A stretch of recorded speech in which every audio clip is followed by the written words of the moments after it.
Hi friends, ಎಲ್ಲರಿಗೂ ನಮಸ್ಕಾರ. ಮಂಜು ಕ್ರಿಯೇಟಿವ್ಸ್ಗೆ ಸ್ವಾಗತ. ಇವತ್ತಿನ ವಿಡಿಯೋದಲ್ಲಿ ಒಂದು ಸ್ಟಾರ್ಟಿಂಗ್ ಸ್ಟಿಚ್ ಮತ್ತು ಎಂಡ್ ನಾಟ್ ಹೇಗೆ ಹಾಕೋದು ತೋರಿಸಿದ್ದೀನಿ. ಇದಾಗಲೇ ಇದರದ್ದು ಟ್ಯುಟೋರಿಯಲ್ ವಿಡಿಯೋದಲ್ಲಿ ಎಕ್ಸ್ಪ್ಲೇನ್ ಮಾಡಿದ್ದೀನಿ. ಆದರೆ ಕೆಲವರು ಲಾಸ್ಟ್ ಒಂದು ಯೂಸ್ಫುಲ್ ಟಿಪ್ಪಲ್ಲಿ ಹೇಳಿದ್ದೆ, ಹಾಗಾಗಿ ಮತ್ತೆ ಅವ್ರು ಕೇಳ್ತಿದ್ರು ಸ್ಟಾರ್ಟಿಂಗ್ ಸ್ಟಿಚ್ಚು ಸ್ವಲ್ಪ ತೋರಿಸಿ ಅಂತ. ಹಾಗಾಗಿ ಎಲ್ರಿಗೂ ಒಂದು ಅನುಕೂಲ ಆಗಲಿ ಅಂತ ವಿಡಿಯೋ. ಈಗ ನೋಡಿ ಎಷ್ಟು ಝೂಮ್ ಮಾಡಿದ್ದೀನಿ ಅಂದರೆ ನೀವು ಕ್ಲಿಯರಾಗಿ ನೀವು ಹತ್ತಿರದಿಂದನೂ ನೋಡ್ಬೋದು. ಇದೇ ರೀತಿ ನಮ್ಮ ಆನ್ಲೈನ್ ಕ್ಲಾಸ್ ಕೂಡ ಇರುತ್ತೆ ಸ್ನೇಹಿತರೆ. ಎಷ್ಟು ಹತ್ತಿರಕ್ಕೆ ಬೇಕಾದರೂ ಝೂಮ್ ಮಾಡಿ ನಾವು ತೋರಿಸ್ತೀವಿ. ತುಂಬ ಜನ ಕೇಳೋದು ಆನ್ಲೈನ್ ಕ್ಲಾಸಲ್ಲಿ ಮಾಡೋದು ಅರ್ಥ ಆಗುತ್ತಾ, ನಮಗೆ ಕ್ಲಿಯರಾಗಿ ಕಾಣುತ್ತಾ, ಹೇಗೆ ಏನು ಅಂತ ಅನಿಸುತ್ತೆ. ಈಗ ನೀವೇ ನೋಡ್ತಾ ಇದ್ದೀರಾ, ನಿಮಗೆ ಎಕ್ಸ್ಪೀರಿಯನ್ಸ್ ಆಗ್ತಿದೆ ಅಲ್ವಾ. ನೋಡಿ ಎಷ್ಟು ಹತ್ತಿರ ಮಾಡಿದ್ದೀನಿ ಅಂದರೆ ಇನ್ನೂ ಹತ್ತಿರ ಮಾಡಿರುವಂಥದ್ದು. ಈಗ ನಾನು ಹಾಕುವಂಥ ಸ್ಟಿಚ್ಚನ್ನು ನೀವು ನೋಡ್ಕೋಬೋದು. ಈಗ ಒಂದು ಇಂಪಾರ್ಟೆಂಟ್, ನಾವು ಹಾಕೋ ಡೈರೆಕ್ಷನ್ ಯಾವುದು ಅಂತ ಫಸ್ಟ್ ನಮ್ಗೆ ಗೊತ್ತಿರಬೇಕು. ಈಗ ನಾನು ಈ ಡೈರೆಕ್ಷನ್ ಹಾಕ್ತಿದ್ದೀನಿ ಅಂತಂದಾಗ ಸ್ಟಾರ್ಟಿಂಗ್ ಸ್ಟಿಚ್ ಏನು ಮಾಡಬೇಕು, ಇಲ್ಲಿ ತೊಗೋಬೇಕಾಗತ್ತೆ. ಅದು ಹೇಗೆ ತೊಗೊಳ್ತೀವಿ, ಫಸ್ಟಿಗೆ ನಾವು ದಾರನ ಮೇಲೆ ತರ್ತೀವಿ.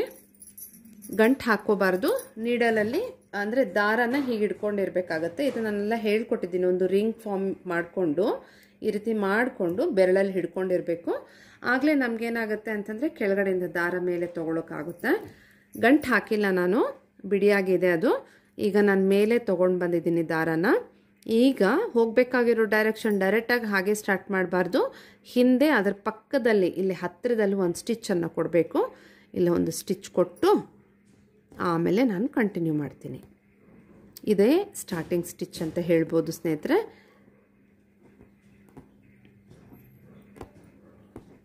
ಈಗ ಹಾಕಬೇಕಾಗಿರೋ ಲೆಂತು ಸಾಕು. ಈಗ ನಾವು ಎಂಡ್ ನಾಟ್ ಹೇಗೆ ಹಾಕೋದು ನೋಡ್ಕೊಳ್ಳೋಣ.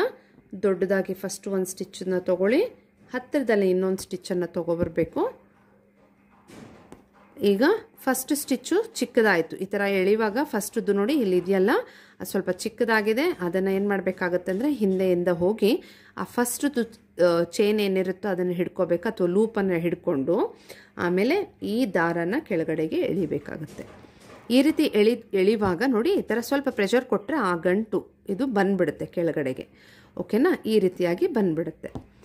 ಇದು ಎಂಡ್ ನಾಟ್ ಆಯಿತು. ಈಗ ನಾನು ಈ ಡೈರೆಕ್ಷನ್ಗೆ ಈ ಆ್ಯರೋ ಮಾರ್ಕು ಆ ಕಡೆಗಿತ್ತು. ಈಗ ನನ್ನ ಕಡೆಗೆ ಬರಬೇಕು ಅಂದರೆ ನಾನು ಸ್ಟಾರ್ಟಿಂಗ್ ಸ್ಟಿಚ್ ಹೇಗೆ ಹಾಕಬೇಕು ಅದು ಅರ್ಥ ಮಾಡ್ಕೊಳ್ಳಿ. ಈಗ ನಾನು ಇಲ್ಲಿಂದ ನೀಡಲ್ ತೊಗೊಂಡೆ ಅಲ್ವಾ, ಹಿಂದೆ ಈ ಕಡೆಗೆ ಒಂದು ಸ್ಟಿಚ್ಚು ಪಕ್ಕದಲ್ಲೇ ಹತ್ತಿರದಲ್ಲಿ ಒಂದು ಸ್ಟಿಚ್ ಹಿಂದೆ ಕೊಟ್ಟು ಹಾಗೆ ನೋಡಿ ಈ ಥರ ಎಳೆದ್ಬಿಟ್ಟು ಆಮೇಲೆ ಕಂಟಿನ್ಯೂ ಮಾಡ್ಕೋಬೇಕು.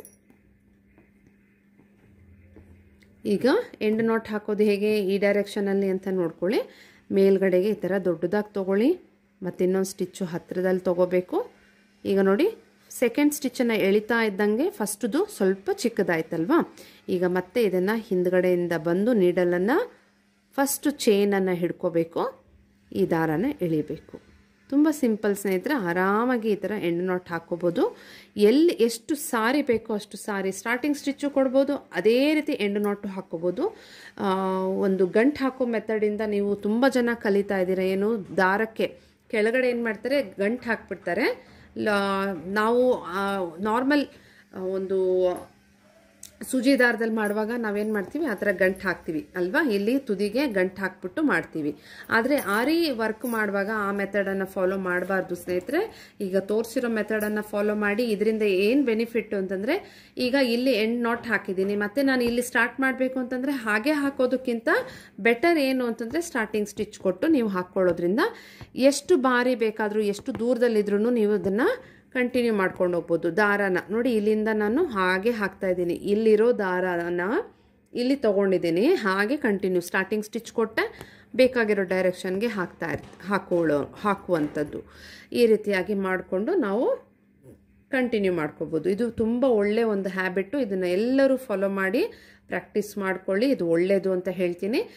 ಹಾಗೆ ಹೊಸ ಬ್ಯಾಚು ಇದೇ ತಿಂಗಳು ಫೆಬ್ರವರಿ 19ನೇ ತಾರೀಕು ಆನ್ಲೈನ್ ಕ್ಲಾಸು ಸ್ಟಾರ್ಟ್ ಮಾಡ್ತಿದ್ದೀನಿ. ಯಾರ್ಯಾರಿಗೆ ಇಂಟ್ರೆಸ್ಟ್ ಇದೆಯೋ ಜಾಯ್ನ್ ಆಗ್ಬೋದು. ಟೈಮಿಂಗ್ಸ್ ಅಂತಂದರೆ 2:30 ಇಂದ 3:00 ಇರುತ್ತೆ. ಹಾಗೆ ಇನ್ನು ಕೆಲವರು ಯಾರು ಫಸ್ಟ್ ಟೈಮ್ ವಿಡಿಯೋ ನೋಡ್ತಿದ್ದೀರೋ, ಸಬ್ಸ್ಕ್ರೈಬ್ ಮಾಡಿಲ್ವೋ, ದಯವಿಟ್ಟು ಸಬ್ಸ್ಕ್ರೈಬ್ ಮಾಡಿ. ನಮ್ಮ ಚಾನಲ್ ಇನ್ನು ಕೆಲವೇ ದಿನಗಳಲ್ಲಿ ಅಥವಾ ನೀವು ಮನಸ್ಸು ಮಾಡಿದರೆ ಇವತ್ತೇನೆ ನಮ್ಮ ಒಂದು ಚಾನಲ್ಲು 10,000 ಸಬ್ಸ್ಕ್ರೈಬರ್ಸನ್ನು ಪಡಿಬಹುದು ಅಂತ ಹೇಳೋದಕ್ಕೆ ತುಂಬ ಖುಷಿ ಆಗ್ತಿದೆ.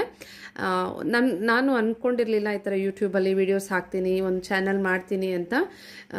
ಬಹಳ ಚೆನ್ನಾಗಿ ಸಪೋರ್ಟ್ ಕೊಟ್ಟಿದ್ದೀರಾ, ಇನ್ನಷ್ಟು ಸಪೋರ್ಟ್ ಇದೇ ರೀತಿ ಕೊಡ್ತೀರಿ. ಇನ್ನೊಂದು ರಿಕ್ವೆಸ್ಟ್ ಮಾಡ್ಕೊಳ್ಳೋದು ಏನು ಅಂತಂದರೆ, ಸಬ್ಸ್ಕ್ರೈಬ್ ಎಲ್ಲರೂ ಮಾಡ್ಕೊಳ್ತಿದ್ದೀರಾ, ಆದರೆ ಪಕ್ಕದಲ್ಲಿರುವ ಬೆಲ್ ಬಟನ್ ಒತ್ತಿಲ್ಲ ಸ್ನೇಹಿತರೆ. ಇದರಿಂದ ನಾನು ಹಾಕಿದ ವಿಡಿಯೋ ಆ ಕೂಡಲೇ ನಿಮ್ಗೆ ಗೊತ್ತಾಗಲ್ಲ. ತುಂಬ ಜನ ವೀಡಿಯೋಸ್ ನೋಡ್ತಿಲ್ಲ, ಅಷ್ಟೊಂದು ಸಬ್ಸ್ಕ್ರೈಬರ್ಸ್ ಇದ್ದೀರಾ, ಆದರೆ ವ್ಯೂಸ್ ತುಂಬ ಕಡಿಮೆ ಬರ್ತಿದೆ. ಅದಕ್ಕೆ ಕಾರಣ ಬೆಲ್ ಬಟನ್ ಒತ್ತದೇ ಇರೋದು ಅಂತ ಅನ್ಕೋತಾ ಇದ್ದೀನಿ. ಗೊತ್ತಿಲ್ಲ ಯಾವ ಕಾರಣ ಅಂತ, ಅಥವಾ ಇನ್ನಷ್ಟು ನನಗೆ ಸಾಧ್ಯವಾದಷ್ಟು ಮಟ್ಟಿಗೆ ನಾನು ವೀಡಿಯೋಸನ್ನು ಅಪ್ಲೋಡ್ ಮಾಡ್ತಾನೆ ಇದ್ದೀನಿ. ಇನ್ನೂ ಈ ವರ್ಷದಲ್ಲಿ ಹೊಸ ಯೋಜನೆಗಳನ್ನು ಮಾಡ್ಕೊಂಡಿದ್ದೀನಿ, ಅದು ಆಗಲೇ ಹೇಳಿದ್ದೆ ನಾನು. ಖಂಡಿತ ಅದೆಲ್ಲವನ್ನು ನಾನು ನಿಮ್ಮ ಮುಂದೆ ಪ್ರೆಸೆಂಟ್ ಮಾಡ್ತೀನಿ. ಸೊ ಈ ಒಂದು ವಿಡಿಯೋಸು ನಿಮ್ಮೆಲ್ಲರಿಗೂ ಹೇಗಿತ್ತು ಏನು ಅನ್ನೋದು ಕಮೆಂಟ್ಸಲ್ಲಿ ನಿಮ್ಮ ಅನಿಸಿಕೆಗಳನ್ನು ಶೇರ್ ಮಾಡ್ತಾಯಿರಿ. ಹಾಗೆ ಆನ್ಲೈನ್ ಕ್ಲಾಸನ್ನು ಇದೇ ರೀತಿ ಹೇಳ್ಕೊಡುವಂಥದ್ದು, ಎಷ್ಟು ಹತ್ತಿರ ಬೇಕಾದರೂ ನಾವು ಝೂಮ್ ಮಾಡ್ತಾ ಇರ್ತೀವಿ. ಕ್ಲಿಯರ್ ಆಗಿ ನಮ್ಮ ಸ್ಟೂಡೆಂಟ್ಸ್ಗೆ ಅರ್ಥ ಆಗುತ್ತೆ ಸ್ನೇಹಿತರೆ. ಒಮ್ಮೆ ತೋರಿಸಿದ್ರೇ ಅರ್ಥ ಮಾಡ್ಕೋತಾರೆ, ಅಷ್ಟು ಚೆನ್ನಾಗಿ ಕ್ಲಿಯರ್ ಆಗಿರುತ್ತೆ. ಹಾಗೆ ನೀವು ಕಲಿಬೇಕು ಅಂತಂದರೆ ತುಂಬ ತಡ ಮಾಡಬೇಡಿ, ಯೋಚನೆ ಮಾಡಬೇಡಿ. ಯಾವುದೇ ಒಂದು ಬೇಸಿಕ್ ಬ್ಯಾಕ್ಗ್ರೌಂಡ್ ಏನು ಗೊತ್ತಿರಬೇಕಂತ ಏನೂ ಇಲ್ಲ ಸ್ನೇಹಿತರೆ. ನೀಡಲ್ ಹಿಡ್ಕೊಳ್ಳೋದು ಗೊತ್ತಿರಬೇಕಾ, ಹೇಗೆ ಚೈನ್ ಸ್ಟಿಚ್ ಗೊತ್ತಿರಬೇಕಾ, ಅದೆಲ್ಲ ಏನೂ ಇಲ್ಲ. ಏನೂ ಗೊತ್ತಿಲ್ಲ ಅಂದ್ರೂ ನೀವು ಜಾಯ್ನ್ ಆಗ್ಬೋದು. ನಾನು ಎಲ್ಲನೂ ಹೇಳ್ಕೊಡ್ತೀನಿ. ಒಂದು ನೀಡಲ್ ಹಿಡ್ಕೊಳ್ಳೋದ್ರಿಂದ ದಾರನ ಯಾವ ರೀತಿ ಹೋಲ್ಡ್ ಮಾಡಬೇಕು, ಒಂದು ಸ್ಟಾರ್ಟಿಂಗಿಂದ ಆ 3 ತಿಂಗಳು ಜರ್ನಿ ನಿಮಗೆ ತುಂಬ ಅದ್ಭುತವಾಗಿರುತ್ತೆ.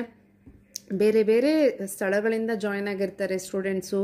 ಆ ಕ್ಲಾಸು ತುಂಬ ಮಜವಾಗಿರುತ್ತೆ, ಮತ್ತು ನಾವು ಆರಾಮಾಗಿ ಕ್ಲಾಸಲ್ಲಿ ನೀವು ಪಾರ್ಟಿಸಿಪೇಟ್ ಮಾಡಿ ನೀವು ಕಲ್ತ್ಕೋಬೋದು. 1 ಅವರ್ ಕ್ಲಾಸ್ ಅಂತ ಅನಿಸುತ್ತೆ, ಆದರೆ ನಿಜವಾಗ್ಲೂ ಡೈಲಿ ಇರೋದ್ರಿಂದ ಆರಾಮಾಗಿ ಅದು ಸ್ಟೆಪ್ ಬೈ ಸ್ಟೆಪ್ಪು ನೀವು ಕಲಿತಾ ಹೋಗ್ತೀರಾ.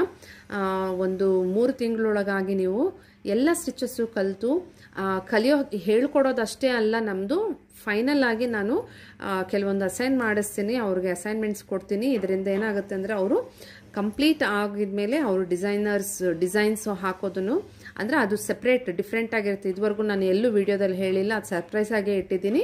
ಸ್ಟೂಡೆಂಟ್ಸ್ಗೆ ಹೊಸದಾಗಿ ಅಲ್ಲಿ ಅನುಭವ ಆಗುತ್ತೆ. ಸೊ ಅದು ಫೈನಲ್ ಆಗಿ ನಾನು ಮಾಡಿಸಿದಾಗ ಅವ್ರಿಗಿನ್ನಷ್ಟು ಕಾನ್ಫಿಡೆನ್ಸ್ ಬರುತ್ತೆ, ಬ್ಲೌಸ್ ಡಿಸೈನ್ ಎಲ್ಲ ಆರಾಮಾಗಿ ಮಾಡ್ಕೋತಾರೆ ಸ್ನೇಹಿತರೆ. ಸೊ ನೀವು ಕಲಿಬೇಕು ಅನ್ನೋದಾದರೆ ತುಂಬ ಯೋಚನೆ ಮಾಡಬೇಡಿ, ಈ ಕೂಡಲೇ ನನ್ನ ವಾಟ್ಸಪ್ಗೆ ಇಲ್ಲಿ ಸ್ಕ್ರೀನಲ್ಲಿ ಕಾಣ್ತಿದೆ ಅಲ್ವಾ, ವಾಟ್ಸಪ್ಗೆ ಮೆಸೇಜ್ ಮಾಡಿ ಮತ್ತು ಅಥವಾ ಕರೆ ಮಾಡ್ಬೋದು.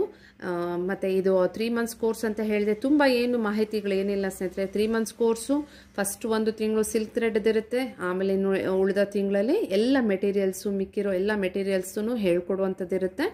ಸೊ ಮತ್ತು ಇದ್ರದ್ದು ಫೀಸ್ ಬಂದು ನೀವು 3 ತಿಂಗಳೊಳಗಾಗಿ ಪೇ ಮಾಡ್ಬೋದು. ಹಂತವಾಗಿ ಅಂದರೆ ಒಂದೊಂದು ತಿಂಗಳಿಗೆ ಇಷ್ಟಿಷ್ಟು ಅಂತ ಪೇ ಮಾಡಿಕೊಂಡು ನೀವು 3 ತಿಂಗಳು ಫೀಸನ್ನು ಪೇ ಮಾಡ್ಕೋಬೋದು. ಮೆಟೀರಿಯಲ್ಸನ್ನು ನಾನು ಸಪ್ಲೈ ಮಾಡಲ್ಲ, ಬೇಕಾಗಿರೋದು ಯಾವ್ಯಾವುದು ಅನ್ನೋದ್ರ ಫೋಟೋ ಹೆಸರುಗಳನ್ನು ಶೇರ್ ಮಾಡ್ತೀನಿ. ಅದನ್ನು ನೀವು ನೋಡಿಕೊಂಡು ಎಷ್ಟು ಬೇಕೋ ಅಷ್ಟು ನೀವು ಪರ್ಚೇಸ್ ಮಾಡ್ಕೋಬೋದು ಸ್ನೇಹಿತರೆ. ಇವಿಷ್ಟು ಮಾಹಿತಿಗಳನ್ನೆಲ್ಲ ನಿಮ್ಮ ಹತ್ರ ಹೇಳ್ಕೋಬೇಕು ಅಂದ್ಕೊಂಡಿದ್ದೆ. ಹಾಗೆ ಇವತ್ತು ಹೊಸದೊಂದು ಅಂದರೆ ಸ್ಟಿಚ್ ಕಲ್ತಿರೋದೇನೆಂದರೆ ಸ್ಟಾರ್ಟಿಂಗ್ ಹಾಗೆ end not. So very important, ಇದನ್ನು ಎಲ್ಲರೂ ಫಾಲೋ ಮಾಡಿ. ಬಿಗಿನರ್ಸು ಗಂಟು ಹಾಕೋ ಮೆಥಡನ್ನು ಬಿಟ್ಬಿಡಿ, ಇನ್ಮೇಲೆ ಈ ಮೆಥಡನ್ನು ಫಾಲೋ ಮಾಡಿ, ಮಜಾ ಮಾಡಿ, ಹಾಗೆ ಎಂಜಾಯ್ ಮಾಡಿ, ಒಳ್ಳೆ ಡಿಸೈನರ್ಸ್ ಆಗಿ, ಎಕ್ಸ್ಪರ್ಟ್ ಆಗಿ ಅಂತ ಹೇಳ್ತೀನಿ. ಎಲ್ಲರಿಗೂ ಗುಡ್ ಲಕ್ ಅಂತ ಹೇಳ್ತಾ ಈ ವಿಡಿಯೋನ ಕೊನೆ ತನಕ ನೋಡಿದ ತಮ್ಮೆಲ್ಲರಿಗೂ ಧನ್ಯವಾದಗಳು ಫ್ರೆಂಡ್ಸ್.